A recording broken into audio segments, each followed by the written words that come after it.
بانی P T I اور بشرا be be کی عدت نکاح کیس میں سزا برقرار۔ اسلام آباد کی سیشن کورٹ نے سزا معطلی کی درخواستیں مسترد کر دیں۔ ایڈیشنل سیشن جج افضل مجوکا نے محفوظ شدہ فیصلہ سنایا۔ عدالت نے درخواست مسترد کرنے کا تحریری حکم نامہ جاری کر دیا۔ حکم نامے میں کہا گیا ہے کہ دونوں ملزمان کے پاس سزا معطلی کا کوئی جواز موجود نہیں۔ بشرا بی بی کا خاتون ہونا سزا معطلی اور ضمانت پر رہائی کا جواز نہیں۔ بانی P T I Bushra be be کی سزا معطلی کی درخواستیں مسترد کی جاتی ہیں۔ تحریک انصاف کا نکاح کیس کا فیصلہ چیلنج کرنے کا اعلان۔ عمر ایوب نے کہا کہ اسلام آباد ہائی کورٹ میں فیصلے کے خلاف اپیل کریں گے۔ اس کیس میں کوئی پیچیدگی نہیں ہے۔ ہمارے لیڈرز اور اسیران کی رہائی تک کسی سے بات چیت نہیں ہوگی۔ ہماری تحریک مزید تیزی سے آگے بڑھے گی۔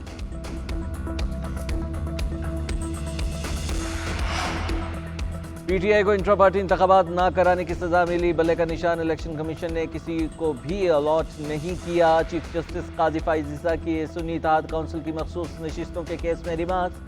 کہا فیصلے کی غلط تشریح کا علاج کسی کے پاس نہیں۔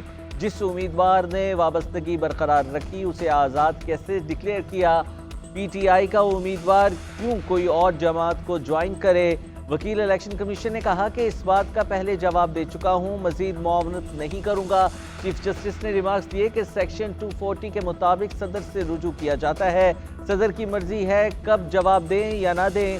صدر نے کہا تھا کہ الیکشن کی تاریخ دینا ان کی ذمہ داری ہے، لیکن تاریخ نہیں دی۔ اس وقت کے صدر نے آج تک یہ نہیں بتایا کہ الیکشن کی تاریخ کیوں نہیں دی۔ جسٹس اطہر من اللہ نے کیس میں ریمارکس دیے۔ بینچ خود کہہ رہا ہے کہ ان کے فیصلے کی غلط تشریح کی گئی۔ اس کا مطلب ہوا کہ الیکشن کمیشن نے سپریم کورٹ کے فیصلے کی غلط تشریح کر کے میجر پارٹی کو الیکشن سے نکال دیا۔ انتخابات میں عوام کی منشا دیکھی جاتی ہے۔ اگر انتخابات پر سوال اٹھے تو معاملہ الیکشن کمیشن کے پاس چلا جاتا ہے۔ جسٹس منیب اختر نے ریمارکس دیے کہ الیکشن کمیشن نے تحریک انصاف کو کہا کہ آپ کو نشان نہیں ملے گا۔ سپریم کورٹ نے الیکشن کمیشن کا فیصلہ برقرار رکھا، لیکن ایسا نہیں کہا کہ تحریک انصاف کو انتخابات سے باہر کر دیں۔ جسٹس امین الدین نے ریمارکس دیے کہ ہم اپیل سن رہے ہیں، اس کے باوجود ہمارے سامنے 90% دلائل انتخابی نشان پر ہو رہے ہیں۔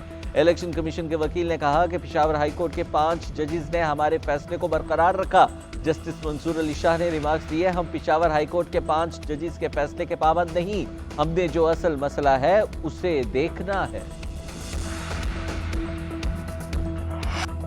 پاکستان کا امریکی ایوان نمائندگان کی قرارداد پر سخت رد عمل کا فیصلہ۔ وزیر خارجہ اسحاق ڈار کا قومی اسمبلی میں جوابی قرارداد لانے کا اعلان۔ کہا پاکستان کے اندرونی معاملات میں کسی ملک کو مداخلت کی اجازت نہیں۔ امریکی ایوان نمائندگان میں منظور قرارداد کو پاکستان نے مسترد کیا۔ قرارداد کا مسودہ تیار ہے، سب سے شیئر کریں گے۔ پاکستانی دفتر خارجہ نے قرارداد پر فوری رد عمل دیا۔ پاکستان امریکہ کے ساتھ تعمیری بات چیت کا خواہاں ہے، کسی کو بھی اندرونی معاملات میں مداخلت کا حق نہیں دے سکتے۔ غزہ پر اپنی پوزیشن واضح کی، اسرائیل کا نام لے کر مذمت کی۔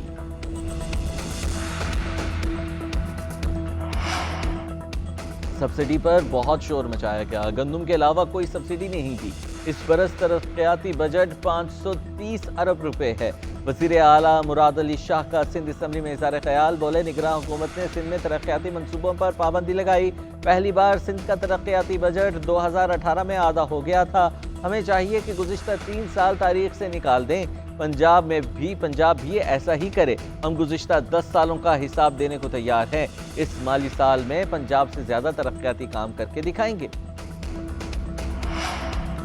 وزیر اعلیٰ پنجاب مریم نواز کی زیر صدارت پلاننگ اینڈ ڈیولپمنٹ بورڈ کا اجلاس۔ سالانہ ترقیاتی پروگرام کا تفصیلی جائزہ۔ پروجیکٹس کی بروقت تکمیل ہر صورت یقینی بنانے کی ہدایت۔ تمام منصوبوں کی ریئل ٹائم مانیٹرنگ کے لیے پی آئی ٹی بی کو ڈیش بورڈ تشکیل دینے کی بھی ہدایات جاری کر دی۔ مریم نواز نے کہا کہ بہت کام کرنا ہے۔ تمام اسکیموں کے PC1 15 جولائی تک جمع کروائے جائیں۔ پروجیکٹ میں شفافیت، معیار اور میعاد کی مانیٹرنگ پر خصوصی توجہ دی جائے۔ گاڑیوں اور دفاتر پر خرچ ہوتا ہے تو ہسپتالوں پر کیوں نہیں؟ گوشت، جھگیوں، جانوروں اور گارمنٹس کی برآمد کے لیے کمپنی بنانے کی بھی ہدایت۔